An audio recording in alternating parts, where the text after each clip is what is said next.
This one specific thing is ruining racing in MotoGP, and it's so bad it's stopping riders racing each other on track entirely. It's all to do with these things here, the tyres. So why are tyres ruining MotoGP? Well, in this video, I'm going to explain exactly why. First, to help the rest of the video, let me quickly explain what the tyres are made of and how it affects a pretty crucial thing when riders are on track. Modern day tyres are made of layers of polyester fibres and steel belts. They're called radial tyres, and all of the different layers of the tyre are called the carcass. There's also lots and lots of different compounds. You've probably heard people talking about soft, medium and hard compounds in pretty much every single discipline of motorsport. This basically talks about what the stuff sitting on top of the tyre carcass is made of. Now, we're going to get a bit technical here, but I've made it nice and easy to understand. Each of the different tyre compounds has a mix of elastomers, resins, and something called carbon black. And different amounts of these things change the tyre's glass transitional temperature, which is the point where the rubber goes from being brittle to flexible. Softer compounds have a lower glass transitional temperature, and harder compounds have a higher glass transitional temperature. In short, softer tyres become more grippy at lower temps. If you could watch a MotoGP bike corner with a microscope, you'd see the soft tyres would flex more and flow into the imperfections of the tarmac, which makes the frictional contact higher. The harder compound tyres don't flex into those imperfections as much, but there is a trade-off. Softer tyres can let a rider go faster, but they do wear out faster than harder compounds. It's all about balancing what is best. The other problem with the current tyres of MotoGP made by Michelin is they are very, very picky with being at the right temperature, and they only work at their best in a really small window.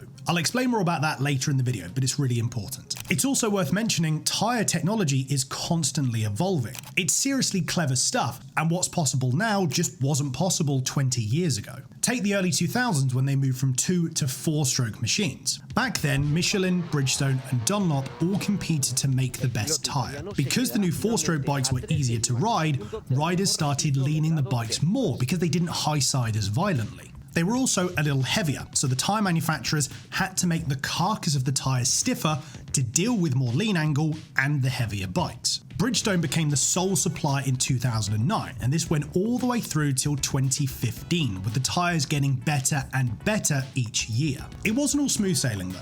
Take the Australian GP in 2013. The track had recently been resurfaced, and it was so grippy and so harsh, it was chewing the tyres up so badly, Bridgestone didn't actually think they could last more than about 14 laps. So the race needed to be shortened with a mandatory pit stop for the riders to get brand new bikes with fresh tyres. In 2016, Michelin returned to the sole supply of tyres for MotoGP, and they went in a different direction than Bridgestone. Michelin had a much softer tyre compound across every single tyre, which was a little more unstable.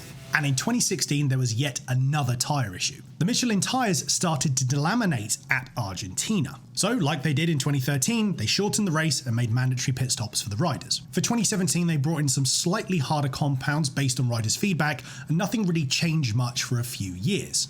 That is, until 2020. Michelin had been working on improving their tyre compounds and released a brand new rear tyre to the MotoGP field for the 2020 season. And the results were pretty incredible. The rear tyre produced much more grip, and with teams optimising the bike setups for this new rear tyre, the lap times plummeted. Also, remember when I said the Michelin tyres only worked in a very, very specific window? Well, they had some very specific rules for the teams. They said the tyres needed to be at a certain pressure for the race, 1.9 bar at the front and 1.7 bar at the rear. But all of the teams just sort of ignored this rule and ran the pressures way lower than they should have been. This was to reduce the risk of the tyre pressure getting too high during the race and falling out of that optimal window.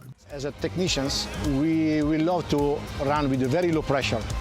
In most of the conditions, low pressure gives more performance. But then, in the last few years, we have a limit that we cannot be below a level decided by Michelin. So, you'd be right in thinking they were pretty much cheating. Well, Michelin agreed with the teams not to enforce that minimum tyre pressure rule.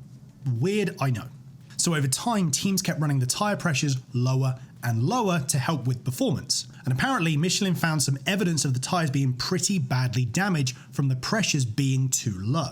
And this was the problem. If teams kept running lower and lower pressures, something was bound to go wrong eventually. Hey everyone, I'm starting a newsletter which is going live on the 31st of July. If you want to sign up for the waitlist, you can check the link out in the description below. Well, this was swiftly put to an end by a brand new rule that was introduced by MotoGP and Michelin. And safe to say, it's created quite a few problems since. At Silverstone in 2013, for the first time in MotoGP history, they started to actively enforce the minimum tyre pressure rules during a race weekend. The teams did get a little bit of leeway.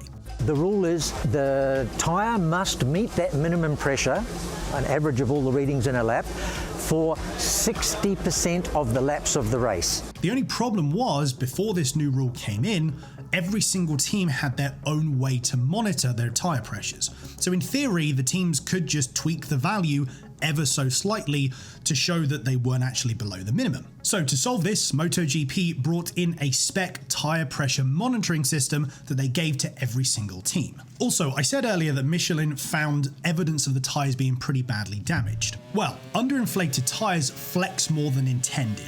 They generate excess heat and increase the risk of a structural failure. If the tyre pressure is too low, the tyre can move too much, overheat, it's a safety thing.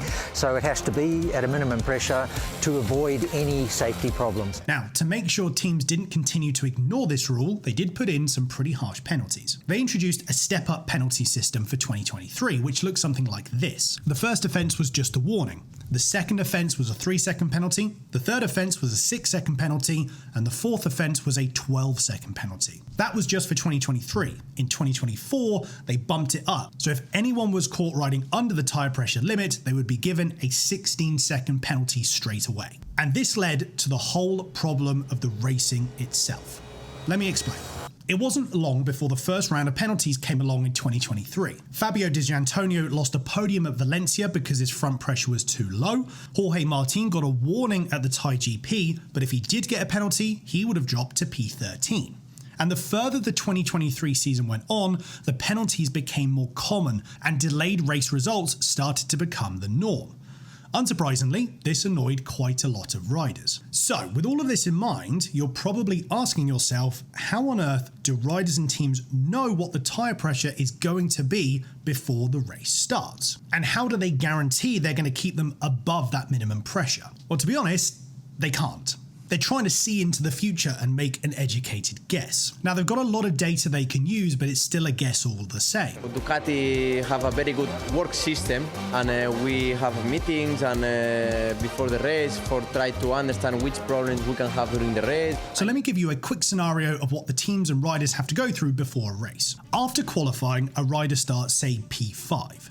Now, chances are, if the race start goes okay, they might stay in P5 for the first few laps until it all settles down. When you're behind another rider, the tyre temp heats up more because of the dirty air from the bike in front. So teams need to lower the starting pressure of the tyres to cope. Once the race starts, there's a couple of crashes up ahead, and now that rider who started in P5 is leading and doesn't have anyone in front of it. That means clean, cooler air is hitting the tyre, and the pressure won't increase as much. That means it's pretty likely that the tyre is going to drop under the minimum tyre pressure rule, and they're going to be given a penalty. So they would have to deliberately sit behind another rider. Marc Marquez actually did this at the start of the 2025 season. He waited a good 2 or 3 seconds for his brother to catch up to let him pass so he could sit behind and maintain his tyre pressure. Once he got past the minimum, he just overtook and then disappeared. Maverick Vinales had something similar in Qatar as well. He missed the minimum requirement of laps by just 1, and he was dropped to P14, ruining what was an entertaining race. Now, let's quickly look at another scenario. Say that rider starts in P5 and they're pretty confident they're going to make up quite a few places at the start. The team would start with a slightly higher pressure. But if they then can't get ahead of anyone, the pressure goes through the roof and they lose all performance in the tyre. That also ruins the race because the tyre pressure goes out of the optimal window, so they don't work anymore. It's all just a mess. But all being well, that will change, with Pirelli taking over from Michelin in 2027. But that's not the only thing that's changing. Click on this video here if you want to learn more about what's changing in MotoGP for 2027. Thanks for watching. We'll see you in the next one.